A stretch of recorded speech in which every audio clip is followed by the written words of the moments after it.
Very good evening to everyone. Is it audible to all of you?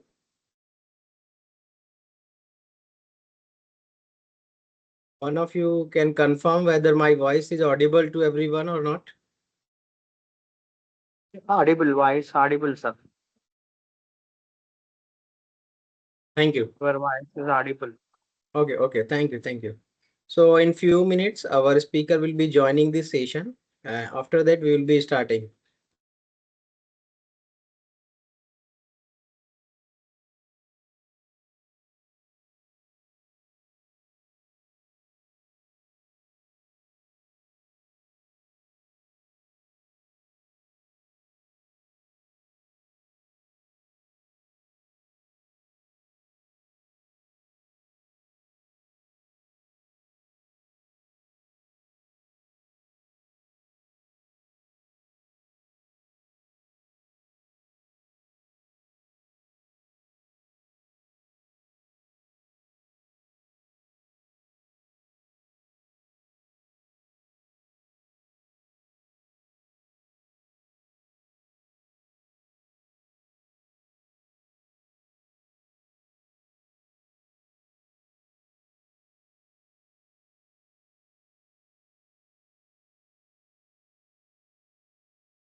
We are just waiting for our speaker to join the meeting or join the session.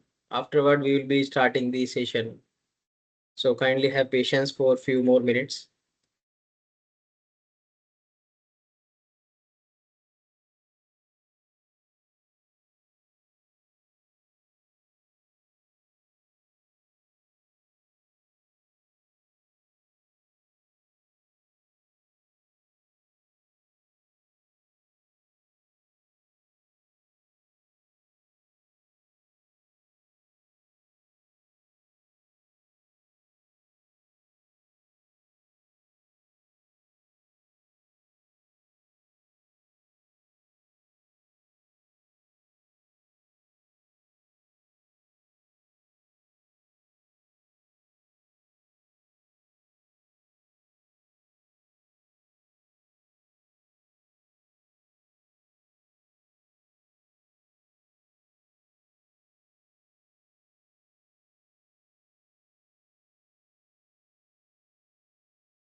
Oof.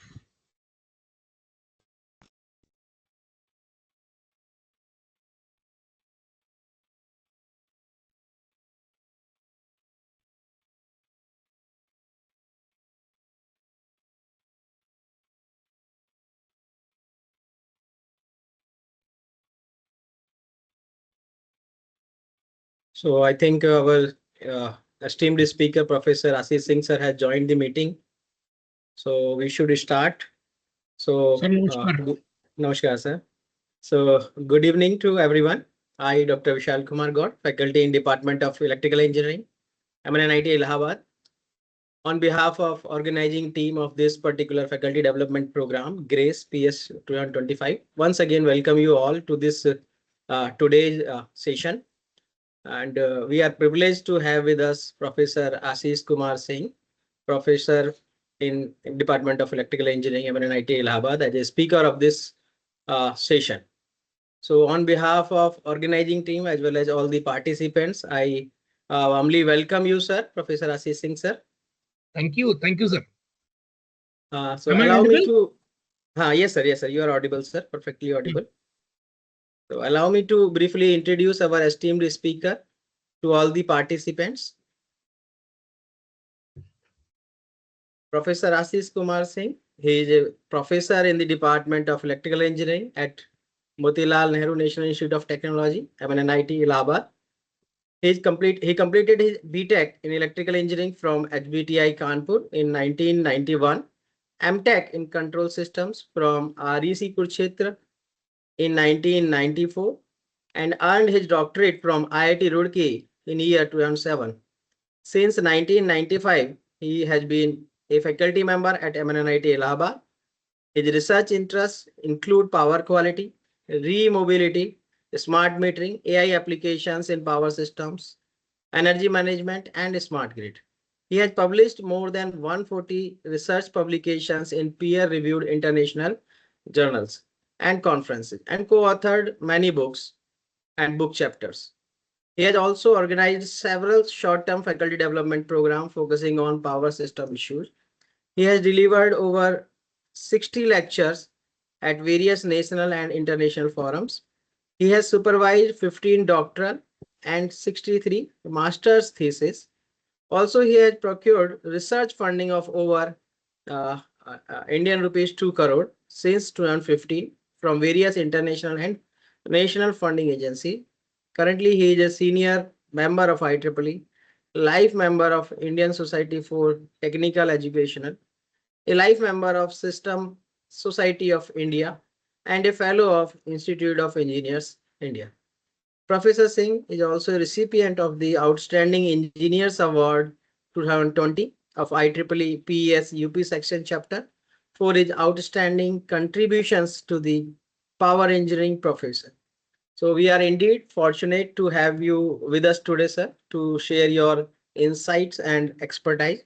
So with this brief introduction, I now request Professor Ashish Kumar Singh, sir, to kindly deliver his expert talk and take us through today's session. Sir, over to you, sir. Thank you, Vishalji. Sir. Thank you. Please allow me to share.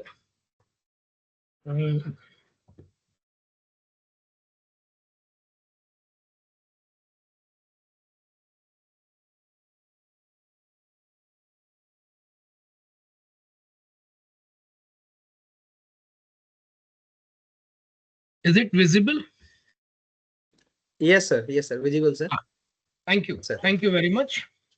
So, good evening, everyone. Thank you for your time and giving me this. Thank you, organizers, for giving me this opportunity to share my whatever small knowledge I have. It's a pleasure to speak on this FDP on grid resilience and adaptive control evolution in power systems, that is GRACE PS 2025. Today's talk is on the theme digital infrastructure for a distributed and resilient net zero energy future. This talk brings together two urgent challenges. One is the need to decarbonize our energy systems and the equally critical need to make them intelligent, distributed, and secure through digital innovation. I will focus on how digital platforms like smart metering, virtual storage, and secure data systems, they can make our clean energy transition more inclusive, intelligent, and future ready. Let's begin. So let's begin with the basics. What is net zero? It means that the total greenhouse gases we emit are balanced by what we remove, either through carbon capture or forest sinks or clean technologies. To avoid the worst of the climate change, IPCC, that is the Intergovernmental Panel on Climate Change, they have already told that we must reach net zero globally by around 2050. Since the energy sector is responsible for over 70% of global emissions, decarbonizing energy systems is non-negotiable. India has pledged to do this by 2070, and digital infrastructure will be the key to how well we achieve it. Decarbonizing our energy systems is not like installing solar panels or wind turbines, or in general, we can say, is not like replacing one fuel by another. It is complete reimagining of how energy is produced, distributed, consumed, and even stored. We are talking about electrifying the transport. That includes our electric vehicles. And in buildings, like switching from LPG to electric cooking, or managing rooftop solar and EVs. And in case of industry, like enabling the flexible demands. None of this can happen without a coordinated digital infrastructure. Digital systems are what make this transition intelligent, scalable, and resilient. Next is why digital infrastructure is the game changer. Imagine try to, or you can consider a grid which is decentralized and renewable rich, but you do not have digital tools with it, right? So what will be the outcome? You will miss this real-time visibility that we are having through sensors and smart meters. You will miss the forecasting and optimization of resources, which we are presently getting through these AI and ML techniques or optimization techniques. We will miss the coordination, which will ensure the grid flexibility, demand response, edge control. And this all is going to make a complete chaos in absence of visibility, forecasting, and coordination.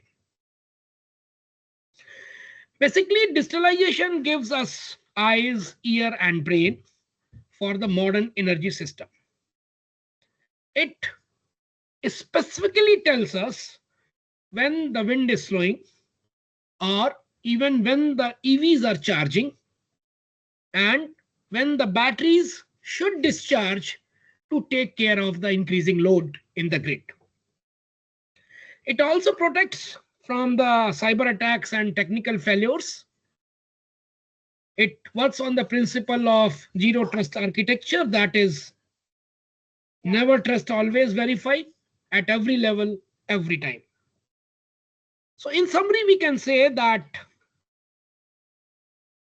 this digital infrastructure, it makes net zero feasible, affordable, secure, resilient, and basically technically possible for running our grid in this new scenario of renewables, batteries, and new challenges.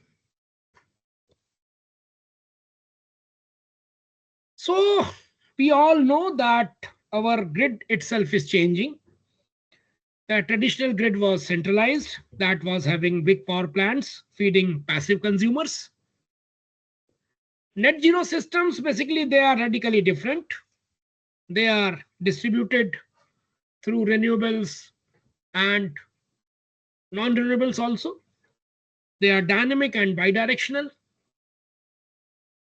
With this rooftop solar, EV, batteries at the edge, we now have millions of micro decisions happening every second.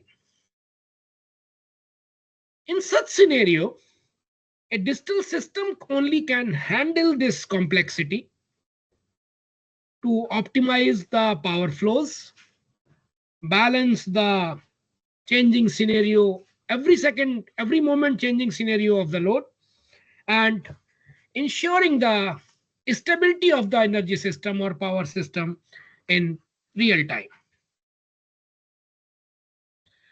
So next is why digitalization is the core enabler.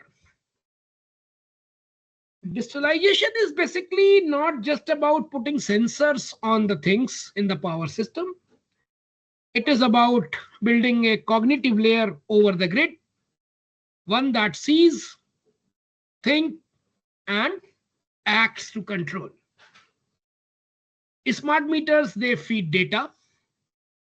AI forecast demand and supply. Distributed energy resource management system, or DERMS, they help control millions of devices without crashing the system. And we all know that without cybersecurity, all of this is vulnerable. So digitalization is basically a combination of control, coordination, and confidence. It is not a bonus.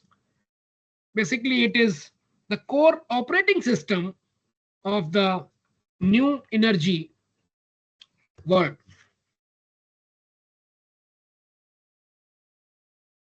As per IEEE literature available, there are three pillars of digital net zero system.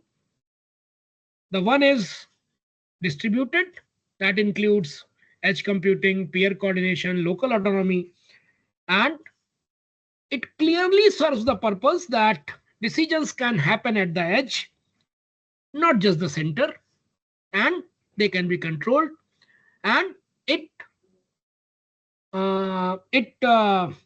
gives the control to the as a local autonomy. Then second point is the sustainable, means clean, efficient, and transparent across the complete power system through life cycle tracking, emission aware optimization, and so on. And third is secure. That means resilient against outage, cyber hacks, physical threats, and faults.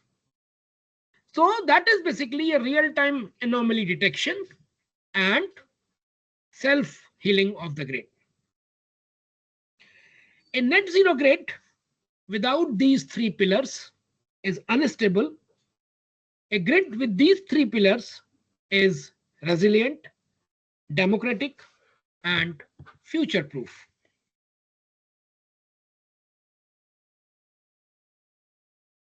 So what is the global momentum? How these things are happening globally? So this transition is underway across the globe. The United States of America, they are investing billions in these AI-based platforms that detects outages and they forecast the demand patterns in real time.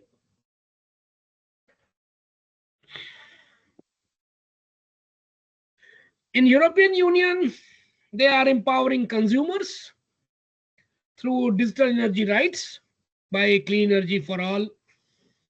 and local energy markets. They have the smart meters, consumer dashboards, local flexibility available in your mobile, and every consumer can participate in the electricity market as prosumer if they are having this facility with them. If we talk about China, they have also deployed the world's most advanced AI integrated distribution network. So if you see that each of these, that is not only about just adding the renewables, but they are building the digital nervous system, means digital control of the modern grid. India is still in a process to develop and adapting in view of its own realities. How this leapfrogging is happening in these emerging economies? The most interestingly, some of the best digital energy innovations, they are coming from emerging economies like Africa and Latin America. For example, in Africa, the mobile-based microgrid platforms, they use cloud and blockchain for real-time billing. Something similar, but with lesser accuracy, they are doing it in Bangladesh also. They have some global program, I do not remember the name right now, but that was a award-winning program in Bangladesh. In Latin America, the peer-to-peer solar markets, they run on secure digital ledgers. The lesson for India is powerful. We do not have to follow the same path as the developed or emerging economies, but we can leapfrog by prioritizing our conditions, by designing modular interoperable systems that are built for inclusion of different renewable energy sources, virtual power plants, energy storages, and including the intelligence and open data architectures. And as we know that the most of the part of the India, they are in rural parts still. So this rural access with equity to those stakeholders is very important to decide. So how this India's digital energy transformation is happening, where we are, we have made some very ambitious moves through this National Smart Grid Mission by focusing on AMI, that is metering infrastructure, PMUs, and SCADA upgrades. And second is the reform-based distribution sector scheme that has aimed some 250 million smart meters in distribution. The Central Electricity Authority is now pushing for full digital observability of the grid to predict outages in time and this load disaggregation. But challenges are still there, such as utilities, they still operate in silos. Still, the cyber readiness is patchy. And we can see that in last few years, we have gone through some cyber threats at some level of the distribution system. A similar event happened, but not reported with larger circulation, that happened in Maharashtra a few years back, some 2-3 years back. So here we can say that these digital gaps, they still persist, and especially in rural and semi-urban zones. So to build a resilient digital net zero future, we must go beyond targets and build true interoperability and real-time intelligence between different players, or rather among different players. So what India must do next? What shall be their digital priorities? These 5 points I have collected from this IEEE literature available on the based collected from the global case studies, and specifically those points which are matching with our scenarios across the globe. So first of all, we need this open interoperable data. Without it, AI tools and forecasting will not work. Number two, we need Edge AI because it is required in the new scenario such as forecasting, outage prediction, EV behavior modeling. They should happen close to the place of happening. Accordingly, this will make a faster, this will result into a faster decision making and taking a controlling action in time. Third is we need widespread deployments of DOMs to manage distributed assets intelligently, because these distributed assets, they are present in large number across the homes, office buildings, and in larger amount at substations or some energy storage parks or solar parks, wind parks, etc., etc.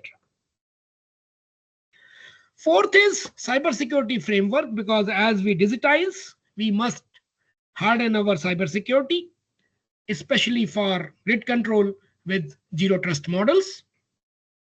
And finally, the digital tools should support dynamic market signals, making electricity pricing dynamic and responsive and fair with smart contract-based dispatches among stakeholders.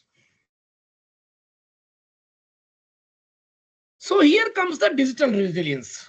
Rather than the grid resilience, we will have to add this digital resilience for the grid, and that will take care from the cybersecurity to fault tolerance. So as we are digitizing the grid, we also increase the attack surface. So what will happen? What may happen in time of this more digital power grid? The threats are rising. There may be some coordinated cyber attacks on the grid infrastructure, right from ransomware in substations to false data in AMI systems. The threats, they are real. They may also cause interoperability failures, which may cause blackouts. So the literature and success stories, they recommend real-time anomaly detection using AI, as well as resilience by design, which means building systems that even if they fail safely. And this is not technical. Basically, this is strategic. A secure digital infrastructure is as essential to our net zero future as solar panels and wind farms to our battery. Next is digital public infrastructure for energy. That is the basically core concept. So what DPI actually is, that is an open modular digital foundation that enables secure, inclusive, and intelligent clean energy participation. This is basically inspired by the India Stack model, which gave us Aadhaar, UPI, and DigiLocker, and revolutionized digital public services in our daily life. And similarly, or analogously, we can say, like Aadhaar, we can give this, every energy asset, we can give an ID. Analogous to UPI, we can start this real-time energy transaction that may be billing to the consumer and settlements with the suppliers. Analogous to DigiLocker, there may be digital vault for energy uses, carbon credits, subsidy data, etc. And similar to consent layer, there must be a secure user-controlled data sharing.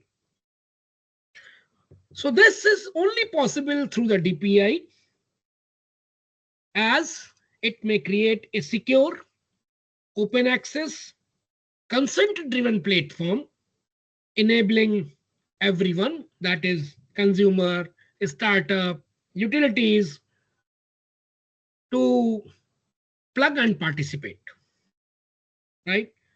And if we can see here, the key features of this DPI may be energy asset registry, public APIs for innovation, unified dashboards for consumers, prosumers, means all the stakeholders, to just enable P2P trading, demand response, carbon credit, etc. through app. Then comes the federated architecture across utilities and states, and consent-based secure data exchange, means every stage that can be connected and disconnected through digital platform. So this is just not about the digitizing the meters. It is about enabling innovation, inclusion of all energy resources, prosumers, consumers, and other new players in the domain.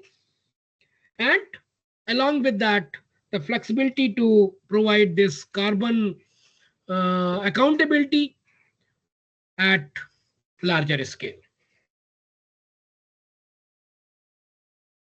So a digital grid, here we can summarize that a digital grid for a net zero is inclusive, intelligent, and resilient.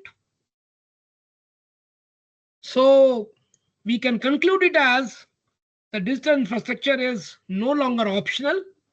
It is the very operating system of our clean energy future. The future grid that must be digitally intelligent to include flexibility, forecasting, and automation. That must be distributed and participatory, empowering prosumers, communities, and startups. That must be resilient and secure due to its cyber readiness, fault tolerant, and adaptive. That readiness is required. And it must be equitable, inclusive of rural users, low-income household, MSMEs, etc. In this way, it is capable of connecting millions of distributed resources and definitely maintaining the coordination in place of chaos. The references I have shown in the last slide, they clearly shows that the nations that get this digital foundation right, they are not in a process of achieving this net zero faster, but they are also doing it fairly, flexibly, and securely.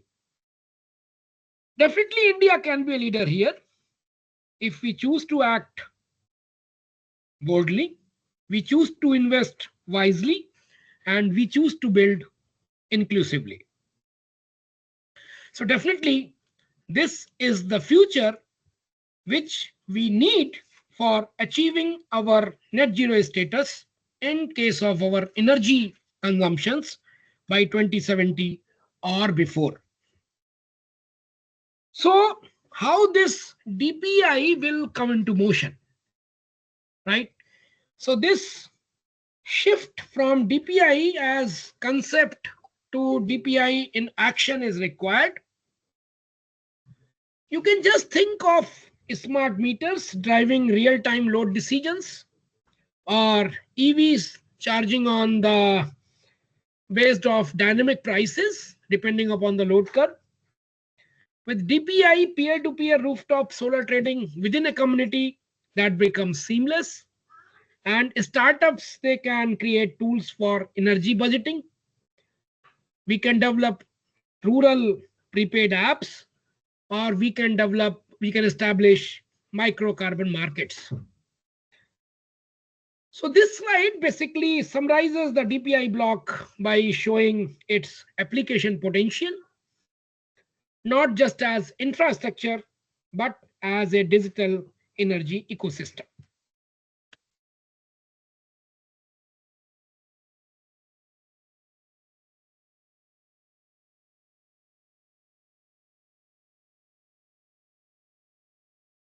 Just a minute. Huh?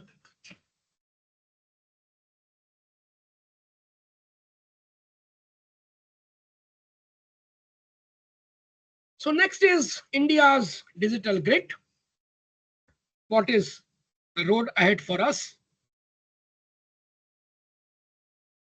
Basically, this particular slide is a strategic bridge between what is the concept and how we are going to achieve it in our country.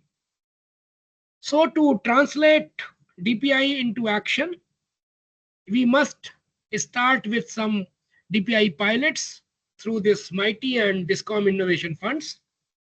We shall build some open standards for it. We shall secure data architecture right from the beginning. And we shall ensure that our distributed energy resources and digital apps, they are ready to plug in and participate.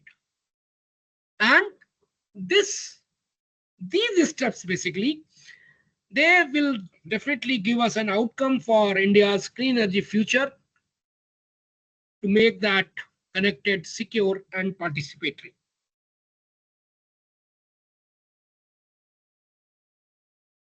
Next is grid edge intelligence, that is localized digital control. So what is edge? Basically, edge of the grid is where generation is meeting the consumption, and that is the place where complexity is increasing the most, because generation is increasing, number of generating units are increasing at the edge, and number of loads, they are continuously increasing on the edge. So in that case, we cannot rely on the central systems. We have to decide the things at the localized level. We have to develop localized intelligence, that is through smart inverters, edge controllers, fog nodes, and substation dumps that can monitor, decide, and act in real time. And this will give you a value addition of faster response in response to the variability of the renewable energy. That will give you a value for local optimization of voltage, frequency, and load to maintain the power system stability. That will enable VPPs, and that is virtual power plants, and grid services from distributed nodes. So this will definitely make our grid more agile, less prone to blackouts, and ready for VPP formation to make the system, make the grid net zero. So how this forecasting and AI, they are going to have their role in net zero? Forecasting is basically, that is the backbone of flexibility, and flexibility is going to play an important role in this new grid. And for this, we need to know how much wind will blow, how much sun will shine, not in theory, but in a precise time block of 15 minutes or 5 minutes, depending upon the requirement. So in that case, this AI and ML applications, they can help us in predicting this with accuracy. They can also help us in predicting the grid congestion and battery dispatch optimization to help this with forecasting, to help the consumption of energy successfully. So what will happen as a benefit? This will allow us to reduce backup capacity cost. This will help us in reducing the spinning reserves. This will help us in developing the price flexibility correctly, and that will make the system, power system, truly dependable on the renewable energy. Next is DUMS. DUMS I already told, introduced in the previous slide, that is Distributed Energy Resource Management System. And definitely this digital platform helps or enables utilities in monitoring, coordinating, and controlling the DERs. DERs like solar panels, EVs, batteries, flexible loads, etc. So these flexible loads may be some smart loads also, who can differ or who can their operation as per the requirement of the grid. So they allow utilities to coordinate not one, but thousands of such small assets, as the example given above. So this is basically DUMS they have implemented in few cities within the smart city project with a smart grid, right? But still the full scale deployment is essential, as the rooftop solar and EVs, they are continuously growing with the separate government policies to promote them. So what is happening? The data input of this system, that is smart meters, inverters, EV chargers, IoT devices for communication, and the weather signals, price signals, consumption patterns. So few of these are continuously increasing or changing, you can say, right? So DUMS help us in managing these changing scenarios and giving the desired output with accuracy. So we can say that DURM is the tool which links the hardware to the decision making, and with the help of DUMS only, our digital infrastructure of power system that becomes truly dynamic. Then comes digital flexibility infrastructure. So we have started incorporating energy storage with the renewables. We are aware with the concept of virtual power plant in these new scenario and how much important it is. And the similar thing is VESS, right? So what is VESS? VESS is basically virtual energy storage systems. So what happens? The traditional energy storage like lithium ion or flow batteries, or even the pumped hydro, which is having and increasing day by day in India policy development scenarios, they are essential but expensive, and they are also location limited, and definitely with the location limitation they are hardware bound, which is connected with them. But this VESS, which is virtual energy storage system, that offers a software defined alternative. Just imagine that you aggregate flexible loads like EV chargers, smart air conditioners, or residential batteries, and coordinate their behavior with using digital platforms. So what will happen? They may charge or discharge, turn on or off based on the grid needs. And that is basically, you can, in this way, these devices charge, discharge, on, off, depending, working on as per the grid needs. That is basically trying to mimic a large battery, right? And this is VESS. And it is a core part of the digital flexibility infrastructure.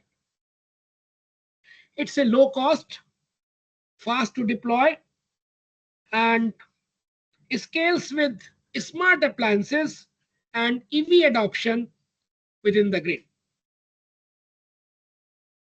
And you can find multiple literature about this, where you can see that WES can even outperform physical storage in certain use cases when integrated into digital, you can say, DOMs or virtual power plants or VPPs. This is the kind of innovation that digital infrastructure enables, and there is a potential that India must invest in both ESS hardware that they are doing continuously, but they shall also invest on the intelligent coordination platforms for developing the WES. So this table gives you a quick look about what is happening globally with energy storage and where we as a country, India, stand.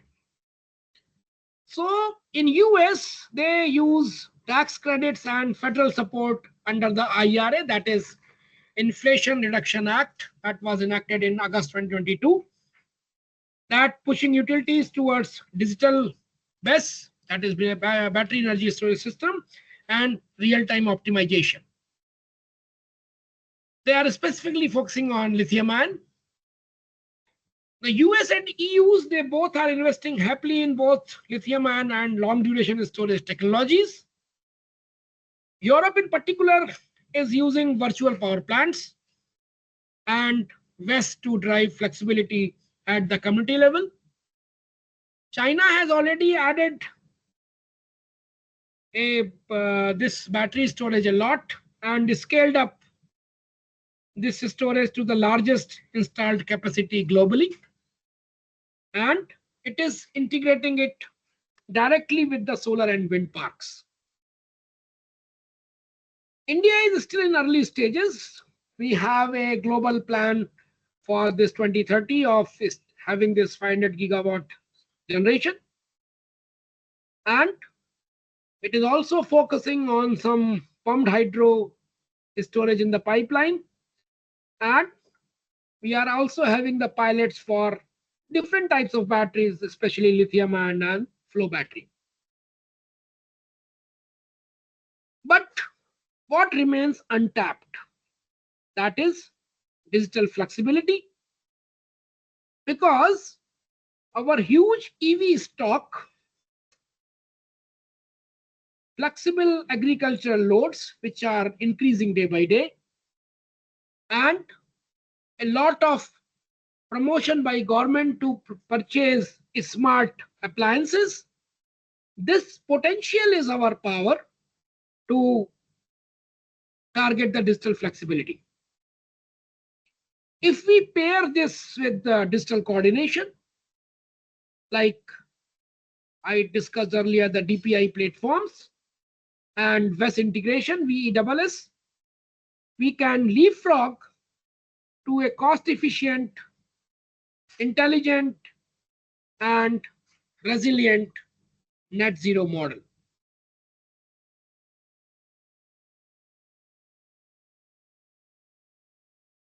So now that we understand with DPI is in the previous slides, let's have a look how it can be implemented as a modular stack. At the base, there shall be energy Aadhaar, that is unique ID for each of the assets we are having in system. Then comes the energy UPI, that is allowing for real-time payments, energy transactions, secure energy transactions, just like digital payments happening today for peer trading to the prosumers and billing reconciliation with the consumers. Third is DigiLocker for energy, where every consumer can access their history, uses, savings, carbon offset, subsidy eligibility, etc., and that shall be protected by the blockchain technology. And In the last comes the consent layer that ensures privacy and data ownership.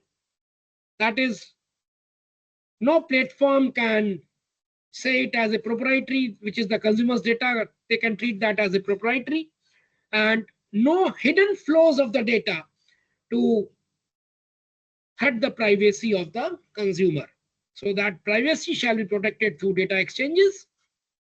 So this establishes DPI as not just as a software, but as a infrastructure. So this modular stack allows different parts of the energy ecosystem to interact securely, transparently, and at a scale, exactly what a distributed and resilient net zero future requires. This is DPI in action. So here we will discuss what DPI actually makes possible on the ground. This we will discuss using some use cases which are enabled by DPI. The very first is electric vehicles. DPI can enable smart charging, real-time pricing, and even vehicle-to-grid participation. Your EV could draw and give back power, charging, discharging, both modes, and get paid for it. All through digital systems like Energy UPI, by taking the decisions itself with your consent. Second is peer-to-peer energy trading. A prosumer with access rooftop solar can sell it to their neighbor within that community. The meter data is shared via consent, and settlements, they happen instantly via secure digital platforms that we already use right now for our marketing purposes. Third is demand response and flexibility. Smart appliances in home and industries, they can be signaled to shift load depending upon the grid conditions. Digital IDs and these APIs, they allow them to plug into real-time energy markets and plug out when you are not interested. Fourth, in rural areas, we could have a startup built prepaid energy wallets that are certified digital credits. Means they could become a new source of household or MSME income.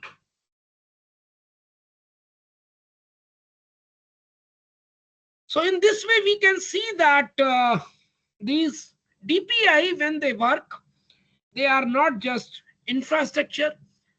They are basically the platform for energy democracy built on secured digital platforms.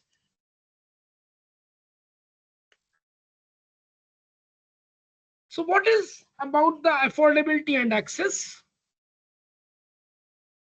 Here we can say that net zero is not just about the decarbonizing. It is also about doing so equitably. Digital tools, they can make the grid more efficient and affordable by reducing losses and forecasting the demand better. And in this way, they can avoid overbuilding in the infrastructure, because that is going to be converted or resulting into some losses.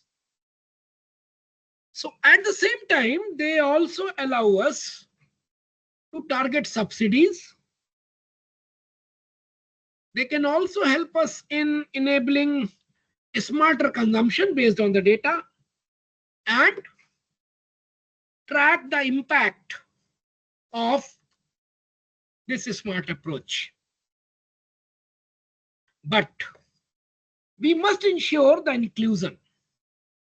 That means we must make it sure that rural and low income users, they can access digital dashboards without any discrimination.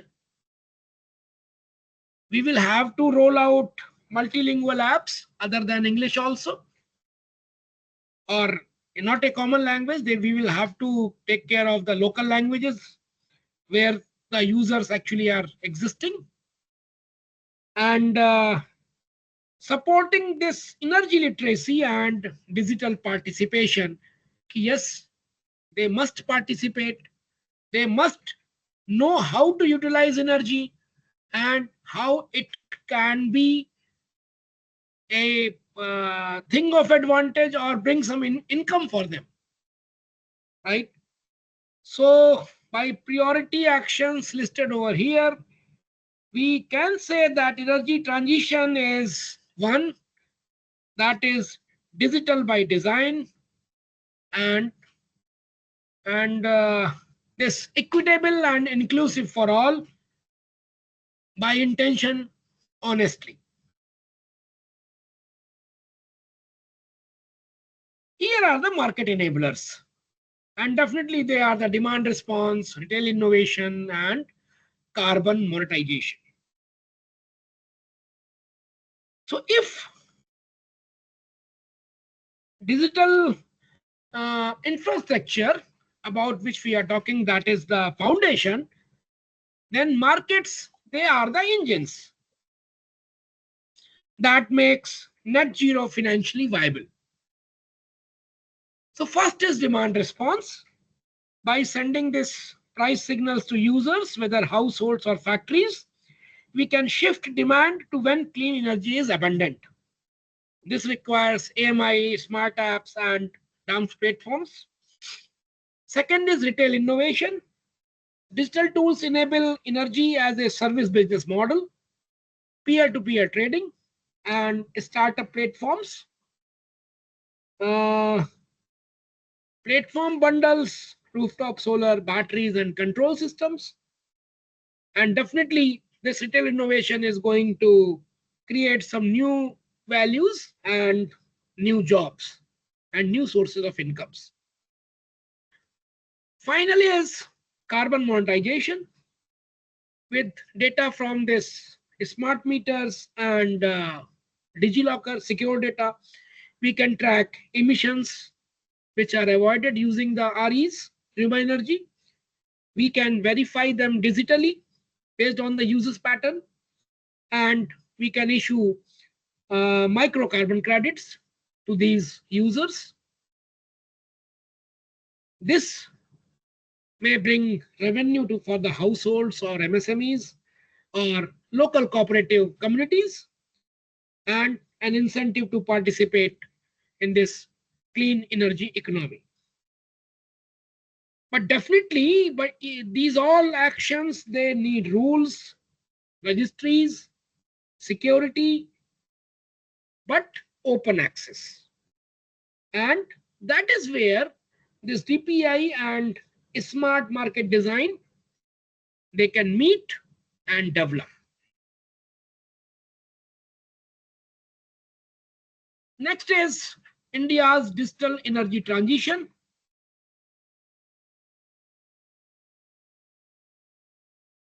We will summarize in this slide what does India's digital transition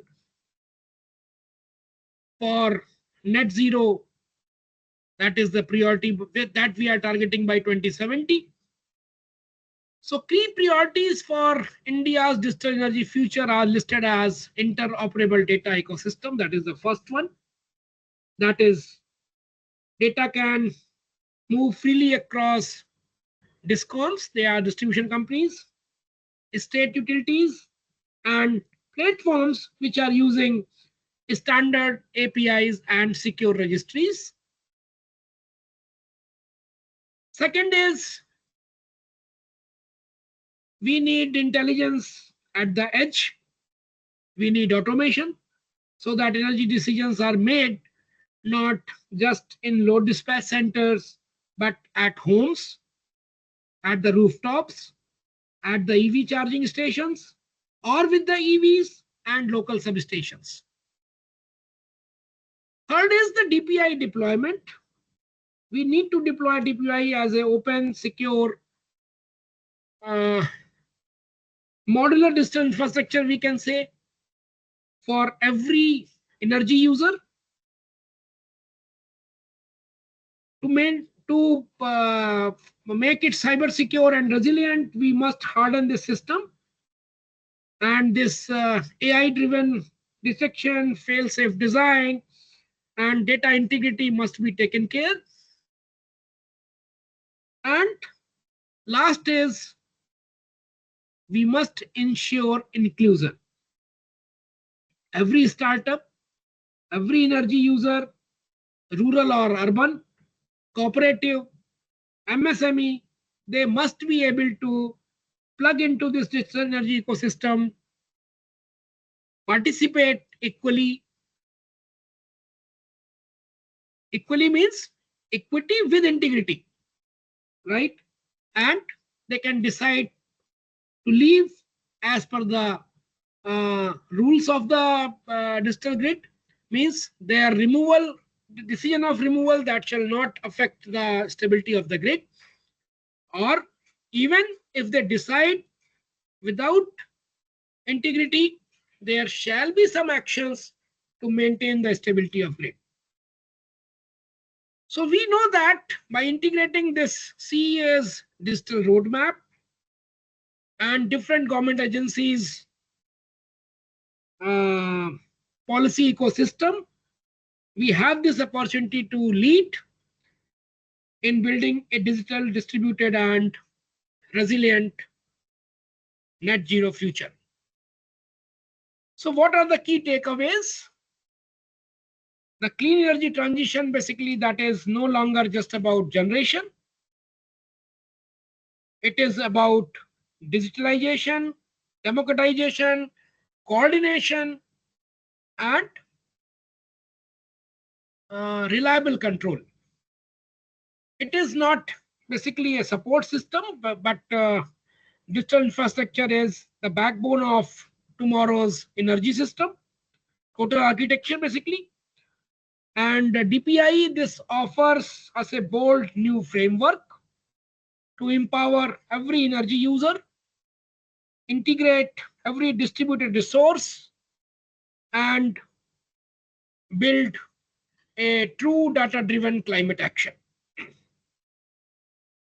So definitely India has tools, platforms, policy pathways to lead on this front, with platforms that shall be open, intelligent, and secure. We shall target to reach net zero faster than 2070, but fairly and inclusively. These are few references which I have used, but I can add some new things which we have just seen some 1 or 2 days back. There is a special issue on this digital infrastructure from this IEEE PES magazine, right?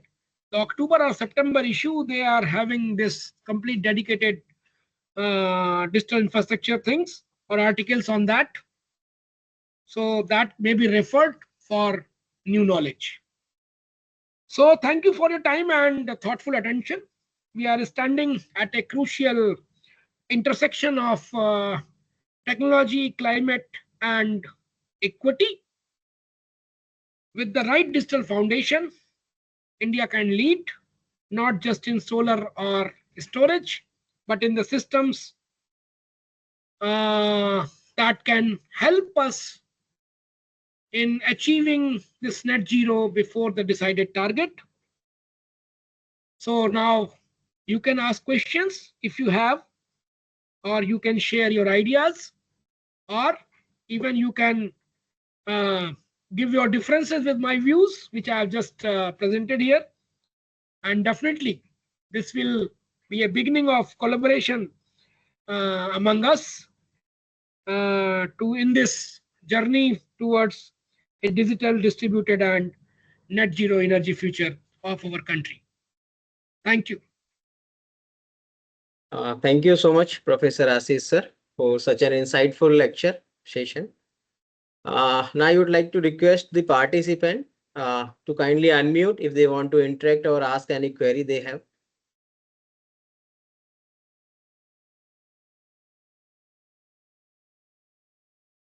Sir, I also have one small query if you allow Please. me to ask, sir. Please. Sir, as in India, we were moving towards the more digital and you can say the towards the distributed energy sources. So I feel the collaboration between the government and the private sector is also important in this case. I'm saying because in if we observe in you can say the smart grid pilot project under the National Smart Grid Mission and the partnership between the their Tata Power and Delhi Distribution Limited in Delhi. We have observed that this partnership shown the improvement in the grid resiliency and also you can say the efficiency. So how do you see the public-private partnership in India evolving in the coming years to strengthen our digital energy infrastructure? So there is no choice. Sir. Basically, you can see the government is basically, earlier this all was a government sector, but now they have in UP also you can see that they have made it a corporation, a limited company, right? By some government Adhyadesh they bought in 1999 or something like that. So that the very purpose was just to improve the efficiency of the distribution systems, right? And I will not say it here on the public platform that what were the numbers of the efficiency of this UP Power Corporation or some other digital companies, right? Because they were never an official record. But I know that those numbers were so alarming that that I have came to know through our friends, colleagues who are working in those areas, right? And that is the basic reason in Indian scenario that if you want to do something with data, so there are provisions to collect the data, but no one is ready to share the data with you. Okay. Right? Right. But right, sir. As this is a, I belong to a government institution, most of us, they are also participating in some responsible roles. So these are the few things which we can understand just by the similar understanding, very simple thing, right? But definitely the things are improving day by day. Now you can go to the power grid for data, you can go for the state load centers for the data. Still there is a hitch, but yes, they have, and you can get it from them if you can have this capacity to persuade them. Number one.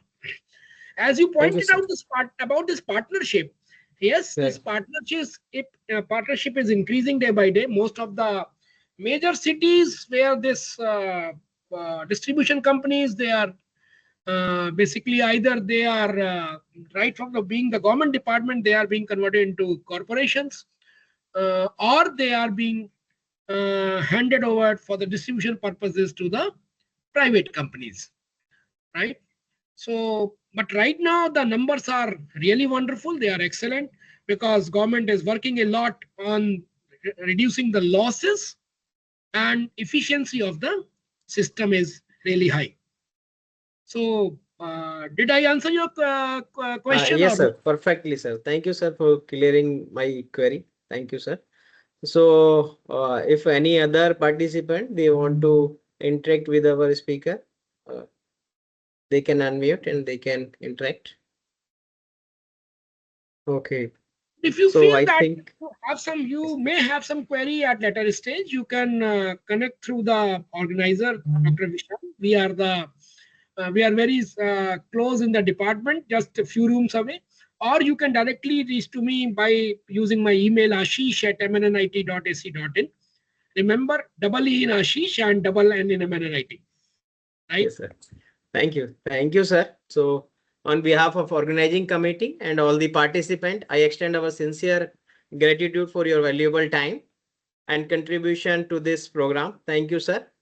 Thank you. And Thank you. with these words, I formally. Sir, Yeah, sir. there is someone. Yes. Yes, please. If you want to say something. Okay, it's okay. So thank you, everyone. With these words, I formally declare the completion of this session for today. Our next lecture will begin tomorrow at the same time, 5 p.m. So thank you, everyone. Please join us again tomorrow for the insightful session. Thank you. Thank you, sir. Thank you, everyone. Thank you, sir.